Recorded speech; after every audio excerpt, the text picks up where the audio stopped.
Hello and welcome to Mindscapes, our series of conversations with men and women whose ideas, vision and philosophy define our contemporary world. My guest today is an extraordinary author. Not only has he written books, many of which are been amongst the major bestsellers over the last 30 years and with a combined readership perhaps of more than 100 million people, but his life and his mission have been integral to his writing and to their manifestation in his works and his commitment to the community. He's best known as the author of books such as Freedom at Midnight, It's Paris Burning, O Jerusalem, and his most recent work, It's 5 past Midnight in Bhopal. I'm delighted to welcome Dominique Lapierre. Welcome. Thank you. You have been writing for many long years with an enormous sense of passion, of a sense of the epic, even as you build stories of individuals and enormous attention to detail. This has been an unusual combination in much writing.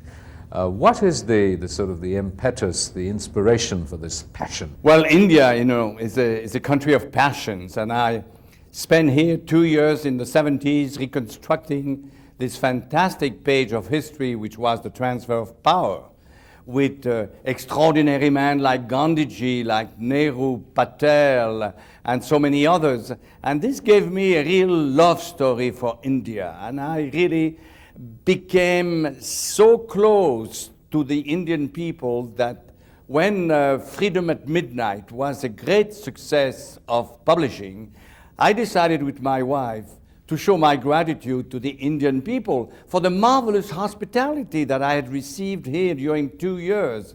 And that's how we went to Calcutta one day. I had put in my pocket $50,000. I wanted to give it to an institution taking care of leper children. And we visited Mother Teresa at 5:30 in the morning. And she introduced us to a home called Udayan, where children were being rescued. And this was the beginning of this passionate love story with India. This was 20 years ago. Because, I must make one confession. I had the good fortune to discover at the age of 50 that a writer can be Hemingway, but he can also be Mother Teresa. In other words, he could be really writing about great events, but he could be also instrumental in changing those events. And this is what has happened now for the last 20 years with the royalties of my book. You mentioned you can be both a Hemingway and a Mother Teresa. Before we come to this... in all modesty, I'm not comparing myself to either one. And before we come to this book that you're so elegantly displaying on Bhopal, who are the authors who have been inspirations for you? You mentioned Hemingway, yes, because he epitomizes in many ways the highest aspirations of writing and authorship. Absolutely. But many of those who have described the events, not in an abstract way, but with really having the people involved in those events have a face, relive. So the reader might be a charwoman in France, might be an architect in Mexico, it might be a doctor in Japan, who have absolutely no connection with India, yet will accept to get into a story if you present the story with a face, with love, with smells, with atmosphere. I have on my desk when I write a piece of cardboard on which I've written 3 words: colors, smells, noises. Every time I write a phrase, I say to myself, now what do you see? What do you smell? What do you hear?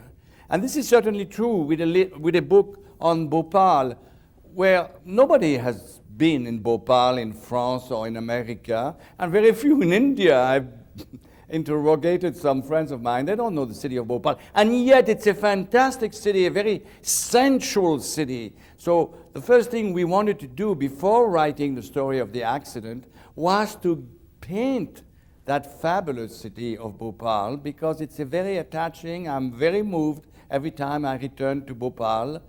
You know that it is a city where recently one taxi driver kidnapped a famous poet, and at gunpoint, during 7 hours, he made him recite his best poetry. Now, where does this happen in the world? Let's look at this book. It was midnight in Bhopal.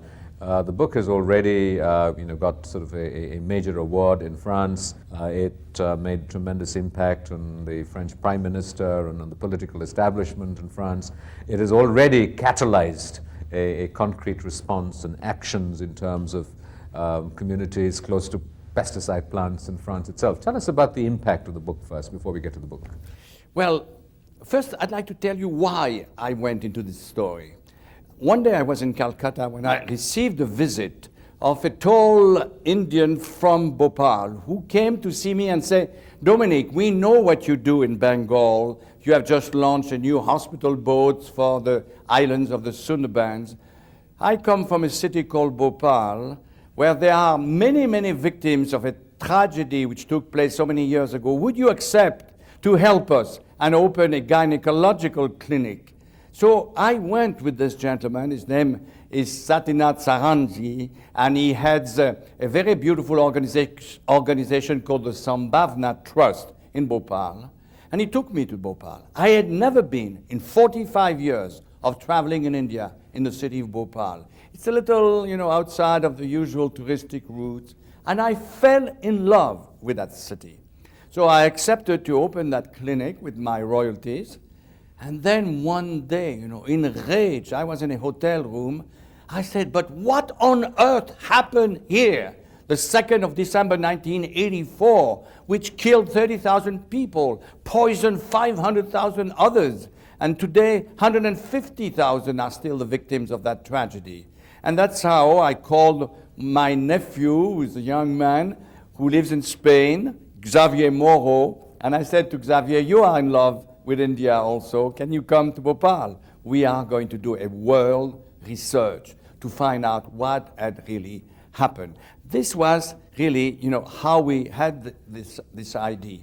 And the impact that it had in Europe was enormous. First, because it's a book which is a love story for India. So I think that everybody can associate with the protagonist of that story, the characters of that story, those people from the Basties with whom we lived for weeks and months to understand their culture, to share their festivals, to eat their food, even to drink their polluted water. And also because the public in France, in Spain, wherever the book was published, realized that any Bhopal can happen in our own country.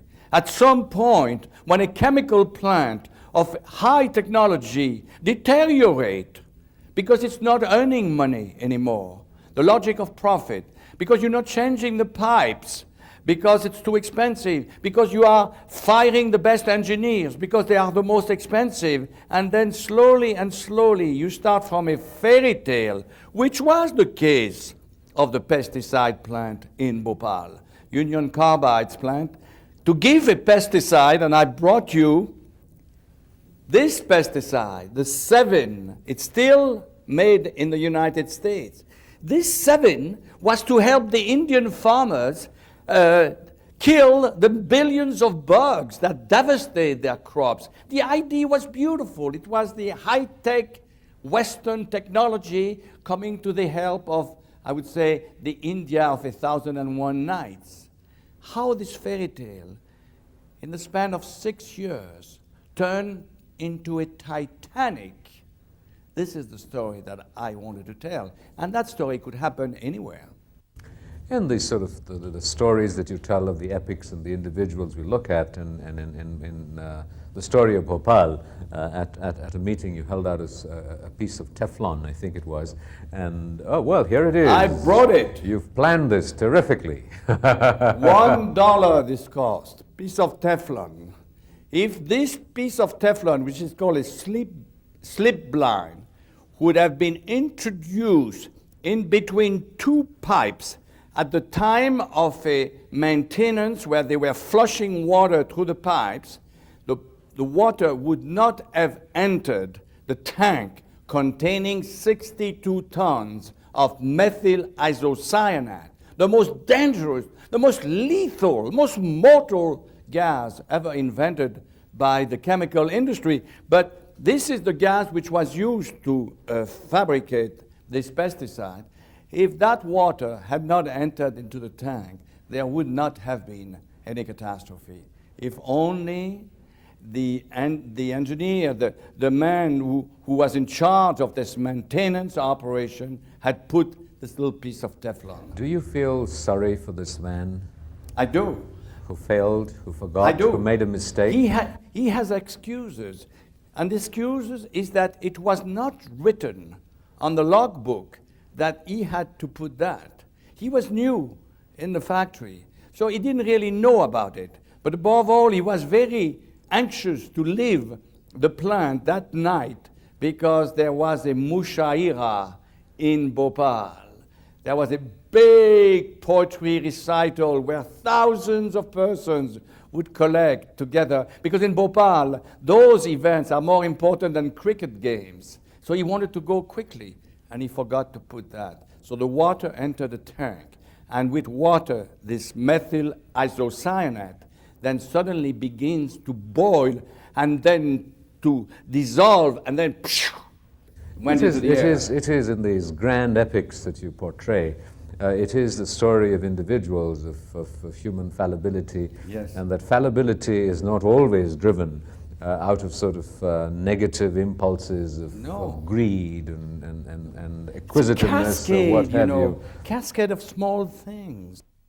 So what does that tell you about the way life and the planet and the large corporations and the world is unfolding, the choices that we make about the way we live and organize our lives? Could Bhopal have been prevented despite all the structures and systems that we might create? It could still be a genuine human error. We are all fallible in some ways. Sometimes the consequences of our fallibility are enormous, are on a global scale, and sometimes they're just very personal. So how do you reconcile this aspect of personal fallibility and, as you have so graphically portrayed, personal courage and in your own life, in your work, a large feeling of compassion and the global? How do you envision a synthesis of this? Well, it's very difficult because Union Carbide had a real culture of safety. I mean, this was really a mythical thing, safety culture, and yet this thing could happen because when you are absolutely convinced that you are the best and that you are doing everything and that you have certain preconceived ideas, like in the case of Bhopal, the factory was stopped. It had been stopped for several weeks. And in the mind of the general manager, who was a very high technician instructed in America and in which we could have all the regards, he says nothing can happen in a plant which is stopped. It's like if you say nothing can happen to a Concorde when it's parked in front of the airport, except that if for some reason somebody puts a match into the kerosene tank of that Concorde, it will blow up, even on the ground.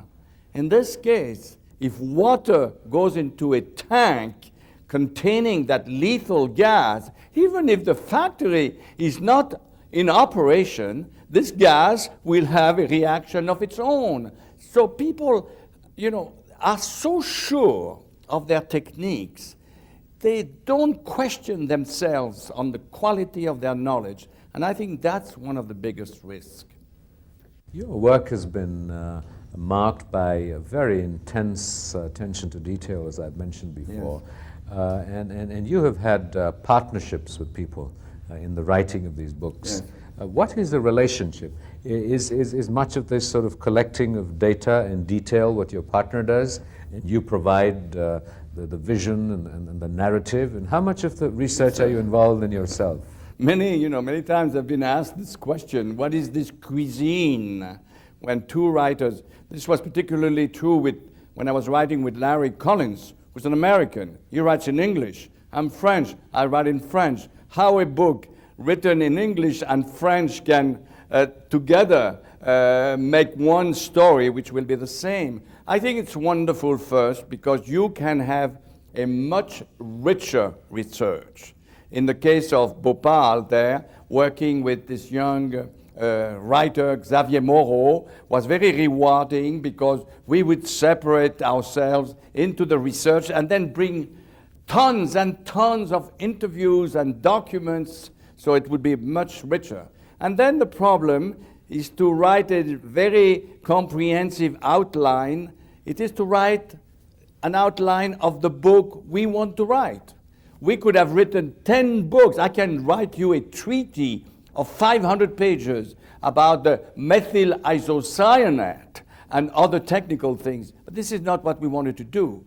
So both we were in love with India, so both we were in empathy with the people, both we accepted to sleep in some of those bastis, to hear the noises, to feel the cockroaches walking on our arms and limbs, to eat their food, and understand their culture. And both we have the same passion for the same things. So the problem was then to extricate a comprehensive story from all those documents, which we did very well. I think we often lose sight of the fact that given the enormous power of the content of your books in terms of what is it that you're saying, that it's sometimes lost that you say it so powerfully and so effectively. You mentioned Hemingway. Your narrative has the quality of fiction in a sense, yes. Though it draws on the elements of reality. Yes. And that is your real sort of yes. synthesis and the enormous achievement of your writing. How much time and attention do you consciously pay to this process of craft? Enormous amount. You know, there's no secret. I mean, a book first is an enormous amount of sweat coming out of your face. It's maybe I don't write on computer. I write with this very cheap 10 rupees pen, and a book like Bhopal might be 350 of those pen. It is really to put oneself in the place of the reader. Now, will the reader understand what we are trying to say? Will he enjoy what we are trying to say? When I was made a member of the Club of the Lazy Poets of Bhopal, and it's a fantastic club, probably unique in the world. To enter this club, you have to come with a pillow. It's your subscription rate is a pillow. And then you have to accept to lay down and to hear poetry or music for hours and hours. I mean, to describe such things was so extraordinary, exhilarating, so the reader himself could have the impression that he was laying himself on a carpet there and listening to that poetry. This gives you the inner atmosphere, which makes it possible for the reader then to read more technical things. I mean, when you have to describe how the plant of Union Carbide was built in Bhopal, you have to use a certain number of technical words, of technical situation. Then you have to find comparison with something that they can associate with, not make it too long, but long enough to be accurate. It's a tapestry, you know, it's a mosaic of small things which converge to the time when the accident will take place. The act of writing is still perceived to be private, contemplative, introverted. The processes of your research and in engaging with the information you seek and the people you write about is very vigorous. Do you then sort of shift into a contemplative mode, or are you writing simultaneously? Oh, no. You have to let things calm down and all that, and then you pick up and you remember this person that you have interviewed, that you liked and how it was, and then you try to put on a piece of paper what souvenir, memory you have. It's a very difficult project, you know, because when you begin in the morning with a page of white paper on your desk, and here we are having this interview. Perhaps there's 10 ways we could describe these interviews. We could start with you, or with me, or with the cameraman. Which one is the best way? Which one will be the way when the reader will pick up this episode and want to continue into the story? All the time you have to put yourself in the place of the reader. In the south of France, where I live and where I write my books, I have a first reader. He's a farmer from the next farm. Every week I give him a chapter and he brings me a bottle of wine, of his wine. And the week following he comes back. And this man, he's a book buff, but he's so simple that his remarks always for me is really something extraordinary, and I take great use of them. And I also drink his wine. But you have to have those kind of people who can tell you, we don't understand very well why you say that. Because you are yourself so involved with your subject that sometimes you forget about the reader. You have, you mentioned that what drew you to India were the sounds and the colors. No, it was the first smells. history, and transfer of power. But is that the element because it's so vibrant to you as a writer, or what was this? What else is there about the essence of India, about India when that you draws suddenly, as a young writer, you are involved in describing Gandhiji in fasting in Calcutta to bring peace in this very difficult city, when you are meeting Mountbatten in the south of England and spending hours and hours with him, reconstructing the events which led to one of the greatest pages of the history of the world. The 15th of August 1947 is not only a great page of the history of India, it's a page of the history of the world. The world would never be the same after the 15th of August. It was the birth of the third world. It was the end of the colonial domination by the white man of a whole part of the universe. So when you are on the footpath of such extraordinary giants like Gandhi, I walked barefoot on the roads of Punjab with the asphalt melting under my feet, because I wanted to feel what Gandhiji must have felt when he took that crusade in August and September 1947 to try to restore peace in Punjab.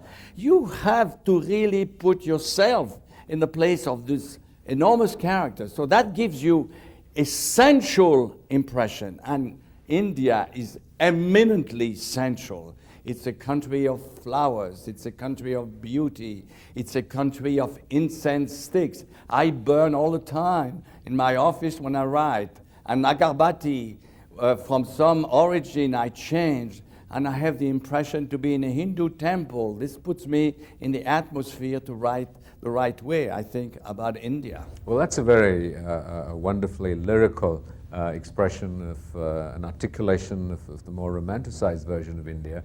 Your achievement has been equally documenting the sort of, again I use the word passion because that seems to me to be the overriding presence in your work, but the passion and the sense of power, the sense of sensitivity, the sense of love that exists amongst less glamorous romantic notions or images of India, in the City of Joy, the work of Mother Teresa, and obviously there has been that element of India that has deeply touched you and moved you. The images you described are the more sort of touristy images that they do. So I'm really looking at that aspect. Because even in those areas of the City of Joy, you can find so many positive values. When you witness some of the festivals that take place in a slum in Calcutta, you are with people about whom you say nothing will ever distract them. One morning, I was awakened by a band passing in an alley, And I said to my friends, what are you celebrating today? What God are you celebrating? What festival? I said, Dominique, brother, we are not celebrating any God today. We are celebrating the birth of spring. In a place where you don't have a tree, you don't have a flower, you don't have a butterfly, you don't have a bird, people had the guts to celebrate an event which manifestations they would never see. I said that day to myself, these are the true heroes of our humanity. Their example is an example for the world. Because in the Western world, we have everything and we do not know it. Our children are always asking for more. And here you have people dressed up like princes, and I don't know where they get those clothes, celebrating with band and flutes and all sort of instruments. The birth of spring. What is spring in a slum? And I said, really, these are the true heroes. This is the soul of humanity. And when I am 3 months without returning to my city of joy, which I've described in this book, where I've spent 2 years of my life to understand and to learn this fantastic proverb, which I've tried to adapt in my own existence, which says, all that is not given is lost. When I'm 3 months without going there, I'm missing my vitamins. I have to go back there. And when I return to the Western world, no problem. Finding a parking place for my car on the Champs-Élysées Avenue is no longer an issue. I have been with people who have taught me everything on the capacity of man to beat adversity, to be bigger than adversity, as Tagore wrote, who know how to celebrate, how to share, how to love, how to hope. What is your hope for your city of joy? My hope is that the new India, which is coming about, which has now a new class, new middle class, very affluent, with people very intelligent, doing a lot of very good things. An India which is working hard and which is inventive, imaginative, that this new India will share more with the India of the have-nots. So we don't have two Indias. That the gap between those who have and those who don't have doesn't increase. I really tell all my friends in India, please visit the City of Joy and see for yourself what you can do to improve the life of that India, so we are not faced with two different worlds. Would you like to be acknowledged as the inheritor of Mother Teresa in some ways, or of Hemingway in other ways? I just want to be a honest and modest Dominique Lapierre, and the day when I will appear in front of my Creator, just to be able to tell Him, well, I've tried to do a few things, I've loved a lot. I often say to Mother Teresa, but Mother, what I'm doing is a drop of water in the ocean of needs. She always said, Dominique, the ocean is made of drops of water. And perhaps inspire other people to also do things for the others. India has given me so much. If I can just return a few things, I will be satisfied. And dare I ask, what all else? The royalties, of this book, it's written right here, are going to serve humanitarian actions in Bhopal. And there are lots of things to be done. We hope to be able to install drinking water distribution, because the water is still polluted. I'm going to lay down now the founding stone of a big, very important clinic to take care of some of the victims. We want to open community centers. We want this book to serve really the cause of those who have been martyred by an event in which they were totally innocent. Dominique Lapierre, thank you very much. You leave me breathless by all that you do. Thank you. This has been a great pleasure. Thank you very much. Yeah, thank you.